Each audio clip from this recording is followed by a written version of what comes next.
మదిశెట్టి వేణుగోపాల్ కాను వీళ్ళందరూ కూడా ఏం చేయబోతున్నారు అనేది కూడా మనం చూద్దాం. ఇక అనంతపురం జిల్లాలోకి వస్తే నిన్న జొన్నలగడ్డ కావచ్చు లేదా ఇవాళ ఏదైతే మనం చూసాం సత్యసాయి జిల్లాలో నెలకొన్నటువంటి పరిణామాలు అక్కడ ఎమ్మెల్యే సంబంధించిన విషయంలో క్యాండిడేట్లు నిర్ణయించే విషయంలో తామంతా కూడా ఏ రకంగా తిరుగుబాటు చేస్తాం అనేటువంటి దానిపైన వాళ్ళు ఆల్రెడీ అల్టిమేటం కూడా జారీ చేస్తున్నారు ఈ జిల్లాలో. సో మీరు నిర్ణయాలు తీసుకుంటారా లేకపోతే మా దారి మిమ్మల్ని చూసుకోమంటారా అనేటువంటి పరిస్థితి నెలకొని ఉంది. సో ఏంటి సురేష్, సో ఇప్పటి వరకు అనంతపురం జిల్లా విషయానికి వస్తే ఈ స్థాయిలో వ్యతిరేకించడం కానీ ఈ స్థాయిలో మాట్లాడినటువంటి పరిస్థితులు తక్కువ. కానీ ఇప్పుడు రాయదుర్గం దగ్గర నుంచి చూస్తున్నప్పుడు మొత్తం ప్రతి చోట కూడా ఇలాంటి పరిస్థితులే నెలకొంటున్నాయి. ఇవాళ సత్యసాయి జిల్లాలో కూడా అక్కడ తిరుగుబాటు చేసి మాట్లాడినటువంటి పరిస్థితులు ఉన్నాయి. ఎందుకు ఈ జిల్లాలో ఇలాంటి పరిస్థితి ఉంది?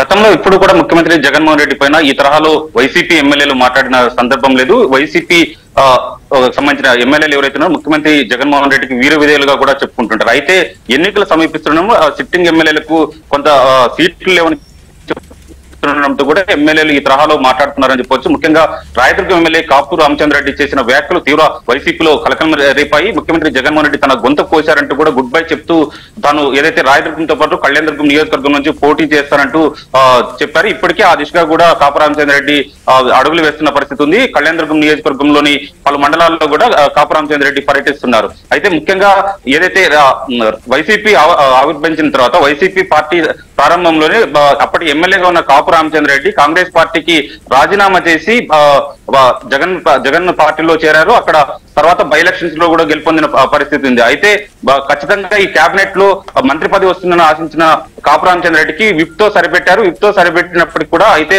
ఇదే సందర్భంలో కాపు రామచంద్రారెడ్డి పైన నియోజకవర్గంలో పూర్తి స్థాయిలో విమర్శలు రావడం, భూ కబ్జాలు దందాలు చేశారు, దౌర్జన్యాలకు పాల్పడుతున్నారంటూ ఆ కుటుంబ సభ్యులపైన అవినీతి ఆరోపణలు వస్తుండడంతో కాపు రామచంద్రారెడ్డిని పక్కన పెట్టినట్లు కూడా వైసీపీ అధిష్టానం చెప్తున్నప్పటికీ వైసీపీ అధిష్టానం వివరించిన తీరు పట్ల మాత్రం కాపు రామచంద్రారెడ్డి తీవ్రంగా మండిపడుతున్నారు. తాను నియోజకవర్గంలో ఏదైతే ముఖ్యమంత్రి జగన్మోహన్ రెడ్డి ఆదేశాల మేరకు వైసీపీ అధిష్టానం సూచించిన మేరకు ప్రభుత్వ కార్యక్రమాలు కానీ ప్రైవేట్ కార్యక్రమాలు కానీ చేపట్టాను, తనను ఈ తరహాలో అవమానిస్తారంటూ కూడా ఊహించలేదు. ముఖ్యమంత్రి జగన్మోహన్ రెడ్డి తన గొంతు కోసేశారు, తన అవమానానికి గురి చేశారంటూ కూడా తన సన్నిహితుల వద్ద కూడా తీవ్ర స్థాయిలో ఆవేదన వ్యక్తం చేస్తున్నారు. ఇదే సందర్భంలో సింగనమల ఎమ్మెల్యే జొన్నలగడ్డ పద్మావతి చేసిన వ్యాఖ్యలు రాజకీయంగా అనంతపురం జిల్లాలో కలకలం రేపాయని చెప్పవచ్చు. సింగనమల నియోజకవర్గం జొన్నలగడ్డ పద్మావతి ఎస్సీ సామాజిక వర్గానికి చెందినవారు. ఎస్సీ సామాజిక వర్గానికి సంబంధించిన వ్యక్తి ఆ నియోజకవర్గంలో కొంతమంది ముఖ్యంగా పరోక్షంగా రెడ్డి సామాజిక వర్గానికి చెందిన వారు పెత్తనం ఉంది. ఆ సింగనమల నియోజకవర్గం పైన ఇతర నియోజకవర్గాలకు చెందిన వారు ముఖ్యంగా అనంతపురం అర్బన్ తో పాటు తాడిపత్రి ఎమ్మెల్యే కేతిరెడ్డి పెద్దారెడ్డి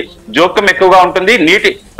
ఏదైతే సింగనమల నియోజకవర్గంలో చెరువులకు కానీ నీటిని తీసుకొచ్చే విషయంలో తమకు రావాల్సిన వాటా అందకుండా అడ్డుకుంటున్నారంటూ కూడా జొన్నలగడ్డ పద్మావతి వ్యాఖ్యలు చేసినప్పటికీ గతంలో 4.5 సంవత్సరాలుగా ఎప్పుడో కూడా నీటి కోసం జొన్నలగడ్డ పద్మావతి ఫైట్ చేసినట్లు కానీ సమావేశంలో మాట్లాడినట్టు కానీ అధికారులతో చర్చించిన దాఖలాలు కూడా లేవు. అయితే ఒక్కసారిగా ఏదైతే సింగనమల ఎమ్మెల్యే జొన్నలగడ్డ పద్మావతికి టికెట్ నిరాకరిస్తూ వైసీపీ అధిష్టానం స్పష్టమైన సంకేతాలు జారీ చేసింది. ఇప్పటికే జొన్నలగడ్డ పద్మావతి భర్త ఆలూరు సాంబశివారెడ్డికి ముఖ్యమంత్రి జగన్మోహన్ రెడ్డితో పాటు మిథున్ రెడ్డి స్పష్టంగా చెప్పేశారు, ఖచ్చితంగా రానున్న ఎన్నికల్లో మీ కుటుంబానికి టికెట్ ఉండదు, మరొకరిని చూసుకోవాలి, మరొకరిని చెప్పాలంటూ కూడా సూచించాలంటూ చెప్తూ వచ్చారు. ఈ వ్యాఖ్యలని ముఖ్యంగా అనంతపురం జిల్లాలో చాలా హాట్ టాపిక్ గా మారాయి.